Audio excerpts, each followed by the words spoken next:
Hello everyone, আরও একটি ভিডিওতে সবাইকে স্বাগত। আজকের আমাদের আলোচনার বিষয়বস্তু হলো ন্যারেটিভ রিসার্চ ডিজাইন। এবং ন্যারেটিভ রিসার্চ ডিজাইনকে আমরা যথেষ্ট বিস্তারিতভাবে আলোচনা করব, যেমন introduction of narrative research design, narrative research ডিজাইনের টাইপস, স্টেপস, কি ক্যারেক্টারিস্টিক্স, মেথডস কী কী ইউজ করা হয় সেইগুলো, প্লাস অ্যাডভান্টেজ, লিমিটেশান, যাবতীয় বিষয়গুলো নিয়ে আজ আলোচনা করব। তো আশা করি এই ভিডিওটি আপনাদের কাছে খুবই হেল্পফুল হবে এবং এটা যথেষ্ট একটি important topic. UGC NET paper 1-এর জন্য ইম্পর্টেন্ট এবং যাদের পেপার 2 এডুকেশন সাবজেক্ট রয়েছে তাদের জন্য এটা যথেষ্ট ইম্পর্টেন্ট। তো ভিডিওটি কেউ স্কিপ করবেন না, ভিডিওটি পুরোটা দেখবেন। তো চলুন শুরু করা যাক। সবার প্রথমে ন্যারেটিভ রিসার্চ সম্বন্ধে জানতে গেলে আমাদের ন্যারেটিভ যে টার্মটা রয়েছে সেই ন্যারেটিভ টার্মটা অর্থটা আমাদের জানতে হবে। যেমন এখানে লেখা আছে, the term narrative comes from the verb to narrate and to tell a story in detailed. তাহলে এই যে ন্যারেটিভ শব্দটা, এটা দুটো ভার্ব থেকে এসেছে, একটা হলো টু ন্যারেট আর একটা হলো to tell a story in detail. To narrate কথার অর্থ হলো, আমরা যেটা জানি যে ন্যারেট মানে ন্যারেশন বা বর্ণনা করা। টু ন্যারেট মানে কোনো কিছু বর্ণনা করা বা ব্যাখ্যা করা বা ডেসক্রাইব করা। আর to tell a story in detail মানে কোনো গল্পকে ডিটেলসে বলা। ডিটেলস মানে খুব গভীরে গিয়ে বা খুবই বিস্তারিতভাবে ডিটেলসে বলা।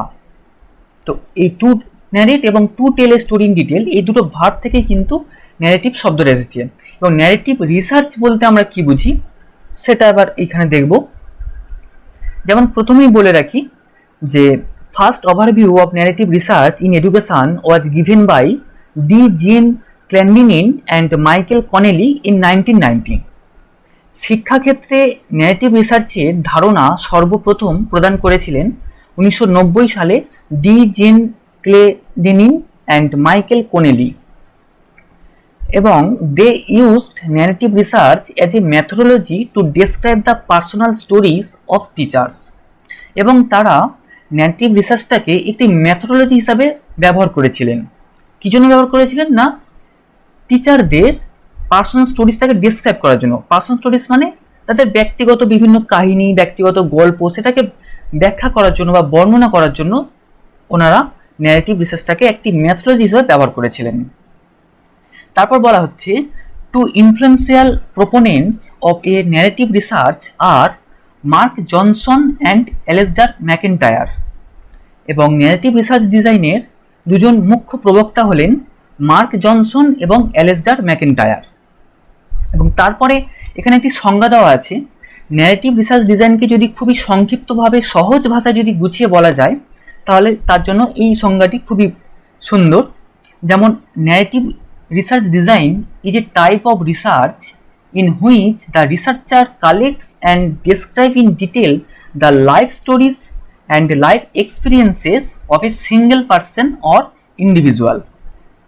অর্থাৎ ন্যারেটিভ রিসার্চ হলো এক ধরনের গবেষণা যেখানে একজন রিসার্চার বা গবেষক একজন সিঙ্গেল পার্সন অথবা একজন ইন্ডিভিজুয়াল বা একজন ব্যক্তির তার যে জীবনের অভিজ্ঞতা রয়েছে, তার জীবনের গল্প বা তার জীবনের কাহিনী সমস্তকে কালেক্ট করে সেটা খুবই ডিটেলসে বা বিস্তারিতভাবে বর্ণনা করে।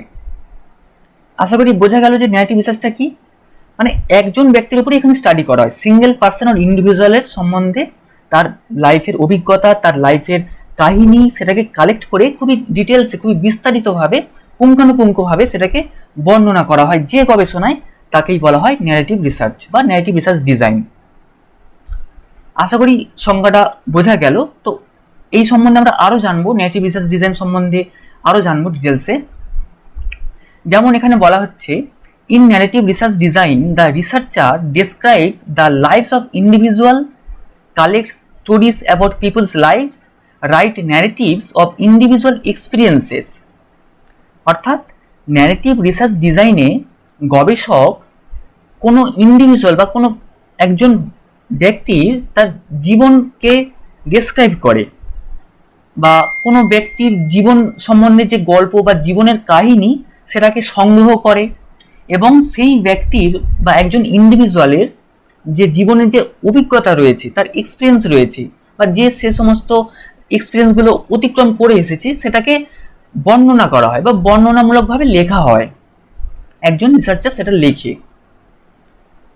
তারপর বলছে a narrative research focuses on, narrative রিসার্চে কোন কোন দিকগুলোতে ফোকাস করে। এখানে 4টে বিষয় রয়েছে, যেমন স্টাডিং এ সিঙ্গেল পার্সন, আমরা একটু আগেই জানলাম যে একজন সিঙ্গেল পার্সনের ওপরই স্টাডি করা হয় এই রিসার্চে। তারপরে কি gathering data through the collection of stories, তার জীবনের যে গল্প বা স্টোরি রয়েছে সেই স্টোরিগুলোকে কালেক্ট করা হয়, কালেক্ট করে সেই সমস্ত ডাটাকে গ্যাদার করা হয়, ডাটাগুলোকে গ্যাদার করা হয় বা কালেক্ট করে জমিয়ে রাখা হয়। তারপরে কি বলছে রিপোর্টিং ইন্ডিভিজুয়াল এক্সপিরিয়েন্সেস, একজন ইন্ডিভিজুয়াল বা একজন ব্যক্তির যা জীবনের অভিজ্ঞতাগুলি রয়েছে বা এক্সপিরিয়েন্সগুলো রয়েছে সেইগুলোকে কালেক্ট করে তার উপর রিপোর্ট বানানো হয়। তারপর কি বলছে discussing the meaning of those experiences for the individual, ওই ইন্ডিভিজুয়ালের যে অভিজ্ঞতাগুলো রয়েছে সেই অভিজ্ঞতার যা অর্থ সেইগুলোকে ডিসকাস করা হয়। তো এই বেসিক্যালি 4টে জিনিসের উপর কিন্তু narrative research design mainly focus করে, বেশি জোর দেয়। তারপর যেটা বলছে in this research the researcher use the restoring, chronology and coding for analyse the data.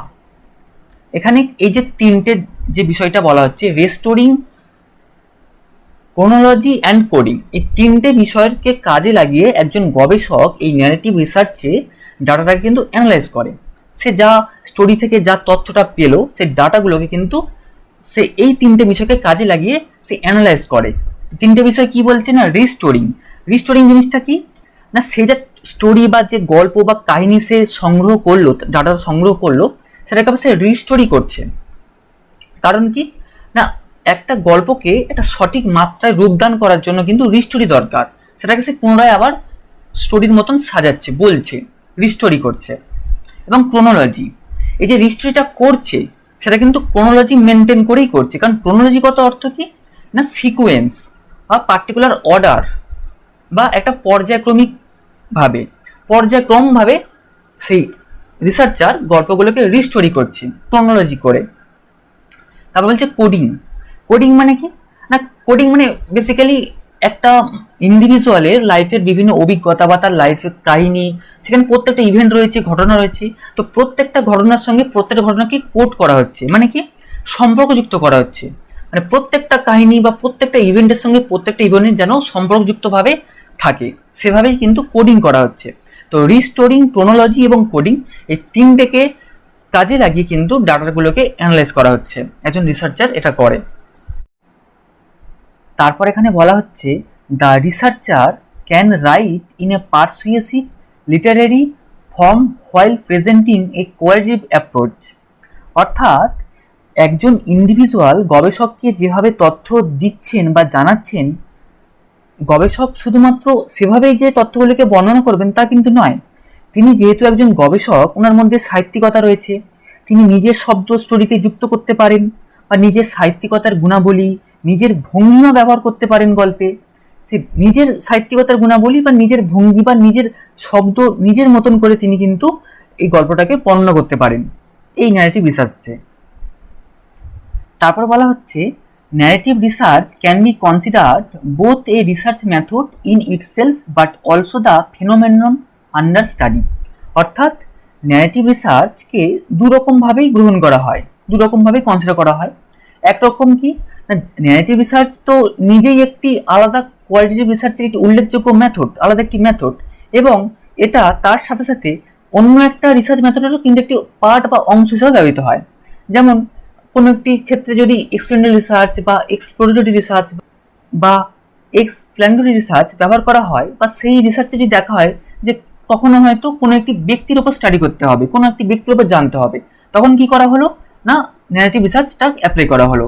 তাহলে কি ন্যারেটিভ রিসার্চ আলাদা একটি রিসার্চ মেথড তো বটেই, সেভাবে তো ব্যবহার করা হয়, কিন্তু কিছু কিছু ক্ষেত্রে অন্য রিসার্চের একটি পার্ট হিসেবেও ব্যবহৃত হয় ন্যারেটিভ রিসার্চ। তো এখানে এই জন্যই বলছি যে বোথ রিসার্চ মেথড হিসাবে কনসিডার করা হয়। তারপর বলছে it is done to get specific insight, কোনো বিষয়ের ক্ষেত্রে যখন আমাদের কোনো বিশেষ অন্তর্দৃষ্টি দরকার বা স্পেসিফিক ইনসাইট দরকার, তখন কিন্তু এই গবেষণা করা হয়। যেমন কোনো ব্যক্তির জীবন কাহিনী বা তার জীবনের অভিজ্ঞতা বা তার জীবন সম্পর্কে যদি খুব স্পেসিফিকভাবে জানতে হয়, তাহলে তা শুধুমাত্র সেই সিঙ্গেল পার্সনের ওপরই এই ন্যারেটিভ রিসার্চ করা হয়। তারপর বলছে it includes biographies, autobiographies, life histories, narrative interviews, journal, diaries, etc. যেমন বায়োগ্রাফি, অটোবায়োগ্রাফি, লাইফ হিস্ট্রিজ, এই সমস্ত এগুলো কিন্তু একটা টাইপস বলা যায়। ন্যারেটিভ রিসার্চের মধ্যে সব জিনিসগুলোই কিন্তু অন্তর্ভুক্ত হয়, বায়োগ্রাফিস অন্তর্ভুক্ত হয়, autobiographies, life histories, narrative interviews, journal, diaries, এই সমস্ত বিষয়গুলো বা সমস্ত টাইপগুলো ন্যারেটিভ রিসার্চের মধ্যে অন্তর্ভুক্ত থাকে। এবার আসছে types of narrative research design. তো অনেক রকমের টাইপস রয়েছে, বায়োগ্রাফি, অটোবায়োগ্রাফি, আরও এরকম প্রচুর টাইপস রয়েছে। তো টাইপসটা বেসিক্যালি কী জিনিস, মানে একজন রিসার্চার একজন ইন্ডিভিজুয়াল বা একজন পার্সনের ওপর যখন স্টাডি করছে, সে যখন তার রিসার্চটা করা হয়ে যাচ্ছে বা যে কাজটা সে করলো, সেই কাজটাকে সে কত রকমভাবে রূপদান দিতে পারে বা কত রকমভাবে সে প্রেজেন্ট করতে পারে। সে কাজটাকে বায়োগ্রাফি হিসেবেও রূপদান দিতে পারে, সে কাজটাকে সে অটোবায়োগ্রাফি হিসেবেও প্রেজেন্ট করতে পারে। যেমন যদি বায়োগ্রাফি হয়, যখন একজন রিসার্চার অন্য একজনের ওপর স্টাডি করলো বা গবেষণা করলো, তো সেটা হয়ে যাচ্ছে বায়োগ্রাফি। বা একজন ব্যক্তি যখন নিজেই নিজের ওপর স্টাডি করছে, তখন সেটা হয়ে যাচ্ছে অটোবায়োগ্রাফি। তো এরকমই বিভিন্ন রকম টাইপস রয়েছে। তো গবেষক সেই ওনার যে কাজটা, উনি যে রিসার্চটা করেছেন, ওনার যে স্টাডিটা করেছেন, একজন ব্যক্তির ওপর যে স্টাডি করেছেন, রিসার্চ করেছেন, সেই কাজটাকে তিনি কত রকমভাবে রূপদান দিতে পারেন বা কত রকমভাবে প্রেজেন্ট করতে পারেন বা রিপোর্ট করতে পারেন বা জনসাধারণের কাছে তিনি এক্সপ্লোর করতে পারেন সেই স্টাডিটাকে বা সেই ব্যক্তির ইন্ডিভিজুয়ালের জীবন কাহিনীকে তিনি কত রকমভাবে এক্সপ্লোর করতে পারেন বা প্রেজেন্ট করতে পারেন, সেই হচ্ছে বিভিন্ন ভাগ, আর সেইগুলোই হচ্ছে একটা টাইপস। যেমন সেটা বায়োগ্রাফি হতে পারে, অটোবায়োগ্রাফি হতে পারে, জার্নাল হতে পারে, diaries, life stories, histories, drama হতে পারে, novel, personal narratives, personal accounts, document of life হতে পারে, পপুলার মেমোরিজ হতে পারে, narrative interviews, person centre ethnography হতে পারে, ওরাল স্টোরিজ হতে পারে, পার্সোনাল এক্সপিরিয়েন্স স্টোরি হতে পারে, পার্সোনাল ডকুমেন্টস হতে পারে, লাইভ রাইটিং হতে পারে। এত রকমের ন্যারেটিভ রিসার্চ ডিজাইন কিন্তু হয়। তো এটা হলো তাহলে types of narrative research design. তারপরে আসছে steps of narrative research design. Narrative research ডিজাইনের 7টা স্টেপ রয়েছে এবং প্রত্যেকটি স্টেপ কিন্তু পর্যায়ক্রমিকভাবেই রয়েছে। তো প্রথম যে স্টেপটি বলা হচ্ছে, identify A phenomenon that addresses an educational problem. শিক্ষাগত সমস্যাকে নির্দেশিত করে এরকম একটি বিষয়বস্তু নির্বাচন করতে হবে বা একটি ফেনোমেনন নির্বাচন করতে হবে। কিন্তু শুধুমাত্র যে এডুকেশন প্রবলেম তা নয়, যদি অন্য কোনো ফিল্ডেও ন্যারেটিভ রিসার্চ করা হয়, তাহলে সেই ফিল্ডের সঙ্গে সম্পর্কিত একটি বিষয়বস্তু নির্বাচন করতে হবে। তারপর বলা হচ্ছে purposefully select an individual to learn about phenomenon. এবং ওই বিষয়কে ভালো করে জানার জন্য বা বোঝার জন্য আমাদের একজন ইন্ডিভিজুয়াল বা একজন ব্যক্তিকে সিলেক্ট করতে হবে। ওই ফেনোমেননকে জানার উদ্দেশ্যে একজন ব্যক্তিকে নির্বাচন করতে হবে। তারপর বলা হচ্ছে collect stories from the individual that reflect personal experiences. এবং সেই যে ইন্ডিভিজুয়াল বা সেই যে ব্যক্তিকে নির্বাচন করা হলো, তার জীবনের বিভিন্ন অভিজ্ঞতাকে জানার জন্য সেই ব্যক্তির কাছ থেকে তার জীবন কাহিনীটাকে সংগ্রহ করতে হবে, বিভিন্ন গল্প বা স্টোরি সংগ্রহ করতে হবে, যে স্টোরিতে তার জীবনের সমস্ত অভিজ্ঞতাগুলো রয়েছে। তারপরে বলা হচ্ছে restory or retell the individual story. এবং গবেষক সেই যে ইন্ডিভিজুয়াল যে ব্যক্তি রয়েছেন বা তিনি যে স্টোরিটা বলেছেন, সেই স্টোরিটাকে কিন্তু রিস্টোরি করতে হবে বা রিটেল করতে হবে। এবং সেটা অবশ্যই একটি সিকোয়েন্স মেনে করা হবে, ক্রনোলজি মেনে করা হবে, বা প্রত্যেকটি সেই স্টোরির যে প্রত্যেকটি ইভেন্ট রয়েছে, প্রত্যেকটা ইভেন্টের সঙ্গে প্রত্যেকটি ইভেন্টের লিঙ্ক করে, সম্পর্কযুক্ত করে, কোডিং করে সেটাকে আবার রিস্টোরি করা হয় বা রিটেল করা হয়। তারপরে বলা হচ্ছে 5 নম্বরে collaborate with participants storyteller in all phases of research. রিসার্চের সমস্ত ফেজেই কিন্তু পার্টিসিপেন্টদের সাথে কোলাবোরেট করতে হবে। এখানে পার্টিসিপেন্ট রয়েছে মানে শুধুমাত্র কিন্তু যে ইন্ডিভিজুয়ালের উপর স্টাডি করা হচ্ছে সেই ইন্ডিভিজুয়ালই নয়, সেই ইন্ডিভিজুয়ালের সাথে আরও অনেক ব্যক্তি হয়তো রয়েছেন যারা ওই ইন্ডিভিজুয়াল সম্পর্কে তথ্য দিয়েছেন। আরও অন্যান্য ব্যক্তিরা সেই সমস্ত ব্যক্তিদের সাথেও কিন্তু গবেষককে কোলাবরেট করতে হবে যে কোনো ফেজে, রিসার্চের যে কোনো ফেজে। মানে যে সমস্ত ইন্ডিভিজুয়াল এবং যে সমস্ত ব্যক্তিরা স্টোরিটাকে বলেছে বা স্টোরিটাকে জানতে সাহায্য করেছে, সে সমস্ত ব্যক্তিদের কোলাবোরেশন দরকার রিসার্চের যে কোনো ফেজে। তারপর বলা হচ্ছে write a story about the participants personal and social experiences, এবং সেই পার্টিসিপেন্ট বা সেই ব্যক্তির যে ব্যক্তিগত বা সামাজিক যে অভিজ্ঞতাগুলো রয়েছে, জীবন কাহিনী রয়েছে, সেই সম্পর্কিত একটি গল্প কিন্তু লেখা হলো। এখানে রাইট করা হলো, রাইট এ স্টোরি মানে বেসিক্যালি রিপোর্ট বানানো হলো। পুরো যে স্টাডিটা করা হলো সেই ব্যক্তির সম্বন্ধে, ন্যারেটিভ রিসার্চটা করা হলো, সেই স্টাডিটাকে পুরো রিপোর্ট বানানো হলো, রাইট করা হলো। এবং সর্বশেষ যে স্টেপটা হচ্ছে সেটা হলো validate the accuracy of the report, এবং এই রিপোর্টের কতটা অ্যাকুরেসি রয়েছে সেটাকে ভ্যালিডেট করা, সেটাকে যাচাই করা, বা অ্যাকুরেসিটা কতটা রয়েছে সেটাকে নির্ণয় করা। তো এই বেসিক্যালি 7টা স্টেপ রয়েছে, যেটা সিকোয়েন্স ভাবেই রয়েছে।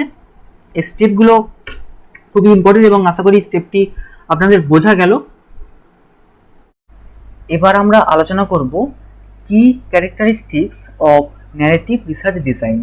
ন্যারেটিভ রিসার্চ ডিজাইনের কিছু উল্লেখযোগ্য বৈশিষ্ট্য নিয়ে আমরা আলোচনা করব। যেমন প্রথমেই বলছে this is a qualitative research design. এটা আমরা কম বেশি সবাই জানি যে ন্যারেটিভ রিসার্চ ডিজাইনটা এক প্রকার কোয়ালিটেটিভ রিসার্চ ডিজাইন। তারপর বলা হচ্ছে ফোকাসেস অন ইন্ডিভিজুয়াল এক্সপিরিয়েন্সেস। একজন ব্যক্তির বা একজন ইন্ডিভিজুয়ালের যে অভিজ্ঞতা রয়েছে, তার জীবনের যে অভিজ্ঞতা রয়েছে, তার উপরই কিন্তু ফোকাস করা হয় এই গবেষণায়। Chronology of the experiences is important. এই গবেষণায় যখন একজন গবেষক কোনো ইন্ডিভিজুয়ালের কাছ থেকে কোনো গল্প শোনেন বা ডাটা কালেক্ট করেন, সেই ডাটাগুলোকে কিন্তু তিনি একটি সিকোয়েন্সে সাজান বা একটি পর্যায়ক্রমিকভাবে সাজান। এখানে ক্রোনোলজিটা কিন্তু অবশ্যই একটি ইম্পর্টেন্ট ব্যাপার, সেটা এখানে বলা হচ্ছে যে chronology of the experiences is important. তারপরে বলা হচ্ছে collecting individual stories which includes beginning, middle and end. একজন ইন্ডিভিজুয়ালের যে স্টোরি রয়েছে, যা কাহিনী রয়েছে, গল্প রয়েছে, সেগুলোকে সংগ্রহ করা হয়, যার নির্দিষ্ট একটি শুরু রয়েছে বা মধ্য পর্যায়ে রয়েছে বা শেষ রয়েছে। তারপরে বলা হচ্ছে রিস্টোরিং ইজ ইউজড। এখানে গবেষক যে তথ্যগুলো পেলেন ইন্ডিভিজুয়ালের কাছ থেকে, তারপরে উনি রিস্টোরিং করেন। রিস্টোরিং বলতে তিনি সেই তথ্যগুলোকে কিন্তু ক্রোনোলজি বা পর্যায়ক্রমিকভাবে সাজান, সেটাকে রিরাইট করেন বা রিটেল করেন, তারপরে তিনি রিস্টোরিং করেন, বেসিক্যালি পুনরায় ওটাকে পুনরুত্থাপন করেন, গল্পটাকে, স্টোরিটাকে সাজিয়ে গুজিয়ে রেডি করেন, রিস্টোরি করেন। তারপরে বলছে কোডিং ফর থেমস। এটা কিন্তু থেমগুলোকে কিন্তু কোডিং করা হয়, মানে এই যে ইন্ডিভিজুয়াল কাছ থেকে যে স্টোরিটা পাওয়া গেল বা যে ডাটা পাওয়া গেল, সেই সমস্ত এক্সপিরিয়েন্স বা তার মধ্যে যে সমস্ত ইভেন্টগুলো রয়েছে, ঘটনা রয়েছে, সেগুলো কিন্তু পরস্পরের সঙ্গে পরস্পরকে লিঙ্ক করা হয়, সম্পর্কযুক্ত করা হয় বা কোড করা হয়। তো এখানে কোডিং করা হয় বেসিক্যালি এই স্টোরিগুলোর মধ্যে। তারপরে বলছে ফ্লেক্সিবল ইন নেচার। এটা অবশ্যই নেচারের দিক থেকে ফ্লেক্সিবল হয়। Direction of research is depend on the story of participant. একজন পার্টিসিপেন্ট বা ইন্ডিভিজুয়াল তিনি যেভাবে গল্পটা বলে যাচ্ছেন, গবেষক কিন্তু রিসার্চের ডাইরেকশনটাকে সেইভাবেই কিন্তু নিয়ে যাচ্ছেন। একজন ইন্ডিভিজুয়াল যেভাবে গল্প বলছেন বা যেভাবে ডাটা প্রোভাইড করছেন, তো রিসার্চার বা গবেষক সেইভাবেই কিন্তু স্টোরিটাকে রিরাইট করতে চলেছেন বা স্টোরিটাকে সেভাবেই নিয়ে যাচ্ছেন। তো বেসিক্যালি এটা ফ্লেক্সিবিলিটি দেখা যায় ন্যারেটিভ রিসার্চের মধ্যে। তারপরে বলছে good collaboration with participant is important.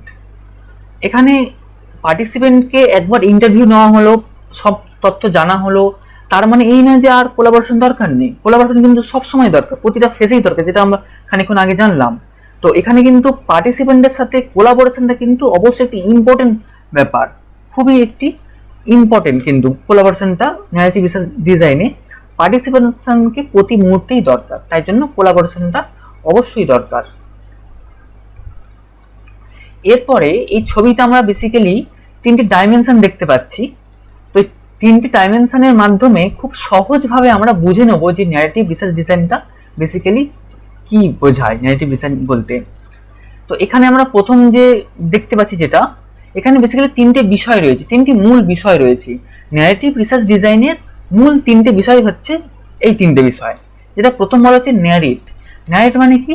কোনো কিছু বর্ণনা করা বা ডেসক্রাইব করা, মানে ন্যারেশন করা যাকে বলে, বর্ণনা করা। তারপরে রয়েছে কি সিঙ্গেল পার্সন অর ইন্ডিভিজুয়াল, মানে একজন ব্যক্তি বা একক ব্যক্তি বা একজন ব্যক্তি। তারপর রয়েছে stories about people's lives and experiences, একজন ব্যক্তির জীবন কাহিনী বা তার অভিজ্ঞতার কাহিনী। আমরা জানি এখানে বর্ণনা করা হয়, এই গবেষণাতে বর্ণনা করা হয় অবশ্যই, এবং এখানে একজন ব্যক্তির উপর স্টাডি করা হয় সেটাও আমরা জানি। তারপর এখানে একজন ব্যক্তির তার যে জীবনের অভিজ্ঞতা রয়েছে, তার জীবনের কাহিনী রয়েছে, সেটাকে এক্সপ্লোর করা হয় সেটাও আমরা জানি। তো তাহলে যদি এবার ন্যারেটিভ রিসার্চ ডিজাইনের সংজ্ঞাটাকে খুবই সহজ ভাষায় সংক্ষিপ্তভাবে খুব সোজাভাবে যদি একটা সেন্টেন্সে বলতে বলা হয়, তাহলে কিভাবে বলবো? তাহলে বেসিক্যালি যদি একটা সেন্টেন্সে চাওয়া হয় ডেফিনেশন, তাহলে এভাবে বলা যায় যে ন্যারেটিভ রিসার্চ ডিজাইন হলো এক ধরনের গবেষণা যেখানে একজন ব্যক্তির জীবন কাহিনী বা জীবনের অভিজ্ঞতাকে বর্ণনা করা হয়। সেই গবেষণাকেই বলা হয় ন্যারেটিভ রিসার্চ ডিজাইন বা ন্যারেটিভ রিসার্চ। আশা করি বোঝা গেল।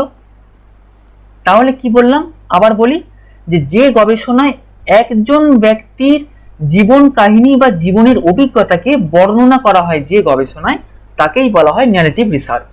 আশা করি এবার পুরোপুরি ক্লিয়ার হয়েছে যে ন্যারেটিভ রিসার্চ কাকে বলে বা ন্যারেটিভ রিসার্চটা কি জিনিস। এবার আমরা দেখে নেব যে ন্যারেটিভ রিসার্চ ডিজাইনে কোন কোন মেথড ইউজ করা হয়। যেমন প্রথমেই বলা হচ্ছে ইন্টারভিউটা এই ন্যারেটিভ রিসার্চ ডিজাইনের মুখ্য একটা মেথড বলা যেতে পারে, কারণ বেসিক্যালি ইন্টারভিউর মাধ্যমেই কিন্তু পার্টিসিপেন্টের কাছ থেকে সমস্ত স্টোরি বা সমস্ত ডাটা কিন্তু কালেক্ট করা হয়। ইন্টারভিউর পাশাপাশি ফ্যামিলি স্টোরিজ হতে পারে, বিভিন্ন সেই ব্যক্তির তার ফ্যামিলির গল্প বা ফ্যামিলি স্টোরিজ থেকেও আমরা ডাটা পেতে পারি। আর জার্নাল, সেই ব্যক্তির সম্পর্কিত কোনো জার্নাল বা সেই ব্যক্তি নিজে লিখেছেন এরকম কোনো জার্নাল, সেই জার্নাল থেকে ওই ব্যক্তি সম্পর্কে তথ্য সংগ্রহ করা যেতে পারে। বা ফিল্ড নোট, সেই নির্দিষ্ট জায়গায় গিয়ে কিছু ফিল্ড সংগ্রহ করা যেতে পারে কোনো রিসার্চের ক্ষেত্রে, ন্যারেটিভ রিসার্চের ক্ষেত্রে ডাইরেক্ট সেই ফিল্ডে গিয়ে ডাটা কালেক্ট করা যেতে পারে। বা লেটার্স বা কনভারসেশন, লেটার্সের ক্ষেত্রে হবে কোনো ব্যক্তি যদি নিজে কাউকে লেটার্স লেখেন বা ওই ব্যক্তিকে যদি অন্য কোনো ব্যক্তি লেটার্স লেখেন, তো সেই লেটার থেকেও বিভিন্ন ওই ব্যক্তির সম্পর্কে, জীবন সম্পর্কে তথ্য পাওয়া যেতে পারে। বা কনভারসেশন, এটা হতে পারে টেলিফোনিক ইন্টারভিউ হতে পারে, বা টেলিফোনে যদি কথা বলা হয় সেই কনভারসেশন হতে পারে, বা নর্মালির জন্য আদার্স কোনো কনভারসেশন যদি হয় সেই ব্যক্তির সাথে, সেই কনভারসেশনও হতে পারে। তারপর হচ্ছে photos and other artefacts. Photos মানে বেসিক্যালি সে ব্যক্তির কোনো ফটো রয়েছে বা সে ব্যক্তির কোনো ফটো বা সে ব্যক্তির ফ্যামিলি ফটো বা আদার্স কোনো ফটো রয়েছে, বা বিভিন্ন ধরনের অন্যান্য যেসব আর্টিফ্যাক্টসগুলো রয়েছে সেই সম্পর্কিত বিষয় থেকেই কিন্তু তথ্য সংগ্রহ করা যেতে পারে। এই সমস্ত মেথডগুলো ইউজ করা হয় ন্যারেটিভ রিসার্চ ডিজাইনে তথ্য সংগ্রহ করার জন্য, তথ্য সংগ্রহের মেথডস এইগুলো। এরপর আমরা দেখে নেব advantage of narrative research design. Narrative research ডিজাইনের কী কী সুবিধা রয়েছে সেটা আমরা দেখব। যেমন প্রথমে রয়েছে কোলাবোরেশন। এখানে অবশ্যই কোলাবোরেশন দরকার বা কোলাবোরেশন দেখা যায়। এখানে একজন ইন্ডিভিজুয়াল বা যে ব্যক্তির উপর স্টাডি করা হচ্ছে তার সাথে রিসার্চারের অবশ্যই কোলাবোরেশন সব ক্ষেত্রেই দেখা যায়। তারপর হেল্পস আদার্স আন্ডারস্ট্যান্ড টপিক, এবং এই গবেষণা কিন্তু অন্যদের ওই পার্টিকুলার টপিকটাকে বুঝতে খুব সহযোগিতা করে। কারণ যে বিষয়ে গবেষণা করা হচ্ছে, যে বিষয়ে ন্যারেশন করা হচ্ছে বা যে বিষয়ে একটা স্টোরি ক্রিয়েট করা হচ্ছে, সেই টপিকটা কিন্তু খুব সহজেই গল্পের মাধ্যমে কিন্তু খুব সহজে বোঝা যায়। তারপর রয়েছে ক্যাপচার্স এভরিডে ফ্যামিলিয়ার ডাটা। এটা বেসিক্যালি এক ধরনের কোয়ালিটেটিভ রিসার্চ। ন্যারেটিভ রিসার্চটা এক ধরনের কোয়ালিটেটিভ রিসার্চ। তো এখানে সায়েন্টিফিক ব্যাপারগুলো বেসিক্যালি দেখা যায় না। তো একটা মানুষের বা একজন ব্যক্তির ডেইলি লাইফে কি ঘটে বা তার জীবনের কাহিনীটাকেই অ্যাকচুয়ালি এখানে তুলে ধরা হয়। তো তার ডেইলি লাইফে কী কী জিনিস ঘটে, কী ঘটনা ঘটে, সেগুলো বেসিক্যালি এখানে ফুটে ওঠে। তারপর রয়েছে মোর ইম্পর্টেন্স গিভেন টু পার্টিসিপেন্ট। এখানে কিন্তু পার্টিসিপেন্ট বা ইন্ডিভিজুয়াল বা যে ব্যক্তির উপর স্টাডি করা হচ্ছে তাকে কিন্তু বেশি গুরুত্ব দেওয়া হয়, কারণ তার জীবন কাহিনী নিয়েই রিসার্চটা করা হয়, তো তাকেই বেশি গুরুত্ব দেওয়া হয়। তারপর রয়েছে can easily understand people's life experience, এবং এই ন্যারেটিভ রিসার্চের মাধ্যমে একজন ব্যক্তির যে জীবন অভিজ্ঞতা, তার জীবনের সমস্ত অভিজ্ঞতা, তার জীবনের কাহিনী, সেটাকে খুব সহজেই বোঝা সম্ভব হয়। তারপরে হচ্ছে ইনক্লুড অল ইভেন্টস। এই ন্যারেটিভ রিসার্চের মধ্যে যে ব্যক্তির ওপর স্টাডি করা হচ্ছে, তো সেই ব্যক্তির জীবনের সমস্ত ঘটনাগুলি কিন্তু এখানে ইনক্লুড থাকে। তারপর আমরা দেখব যে limitation of narrative research design. Narrative research ডিজাইনের কী কী লিমিটেশন রয়েছে বা সীমাবদ্ধতা রয়েছে। যেমন প্রথমে বলা হচ্ছে পার্টিসিপেন্টস মে প্রেজেন্ট ফেক ডাটা। পার্টিসিপেন্ট যদি মনে করে সে কিন্তু ভুল তথ্য দিয়ে দিতেই পারে, সেই ক্ষেত্রে কিন্তু রিসার্চটাই সম্পূর্ণ ভুল তথ্যের উপর বেস করে হয়ে যাবে, তো রিসার্চটা ভুল হয়ে যাবে বেসিক্যালি। তারপরে বলছে অ্যাপ্লিকেবিলিটি ইজ লিমিটেড। এখানে কিন্তু অ্যাপ্লিকেবিলিটি লিমিটেড থাকে, কারণ সব ক্ষেত্রে কিন্তু সব কিছু অ্যাপ্লিকেবল করা যায় না বা অ্যাপ্লিকেশন করা যায় না, কারণ যে ব্যক্তির উপর স্টাডি করা হচ্ছে, ন্যারেটিভ রিসার্চে যে ব্যক্তির উপর স্টাডি করা হচ্ছে, তো সেই ব্যক্তির লাইফের কাহিনী বা সেই ব্যক্তির লাইফের এক্সপিরিয়েন্সটা আমরা জানতে পাচ্ছি। তো অন্যান্য ক্ষেত্রে কি হয়, অন্যান্য গবেষণা থেকে আমরা যে তথ্যটা পাই বা যে নলেজটা আমরা গেইন করি, সেই নলেজটা আমরা চাইলে আমাদের ব্যক্তিগত লাইফে আমাদের কোনো সমস্যায় আমরা সেটা অ্যাপ্লাই করতে পারি সেই নলেজটাকে। কিন্তু এখানে বেসিক্যালি কি হচ্ছে, এই গবেষণায় আমরা একজন ব্যক্তির তার জীবনের অভিজ্ঞতাকে জানছি, তার জীবন কাহিনীকে আমি জানছি। তো তিনি তার জীবনের তার পার্সপেক্টিভ আলাদা, তিনি তার জীবনে যে নলেজ গেইন করেছেন বা যেভাবে অ্যাপ্লাই করেছেন, সেই পার্সপেক্টিভ বা সেই লাইফ তো আমাদের হয়তো সেম নয়। তো আমরা ওনার লাইফের অভিজ্ঞতা থেকে কোনো এক্সপিরিয়েন্স নিয়ে হতে পারে যে আমাদের লাইফে সেই জিনিসটা অ্যাপ্লাই করার সুযোগই নেই। তো বেসিক্যালি ওই জন্য ওনার লাইফের অভিজ্ঞতার যেটা ব্যাপার বা ওনার লাইফের অভিজ্ঞতা থেকে যে নলেজের ব্যাপার রয়েছে, সেটা আমাদের লাইফে হয়তো সেই পার্সপেক্টিভ নেই, তো আমাদের লাইফে সেটা আমরা অ্যাপ্লাই নাও করতে পারি। বেসিক্যালি সেই কারণে অ্যাপ্লিকেবিলিটি ইজ লিমিটেড থাকে। তারপরে হচ্ছে depends on the skills of the researcher or narrator. এখানে কিন্তু রিসার্চার বা ন্যারেটার যিনি রয়েছেন, তার যে স্কিল রয়েছে, সেই স্কিলের ওপর কিন্তু গবেষণাটা কি ডিপেন্ড করে।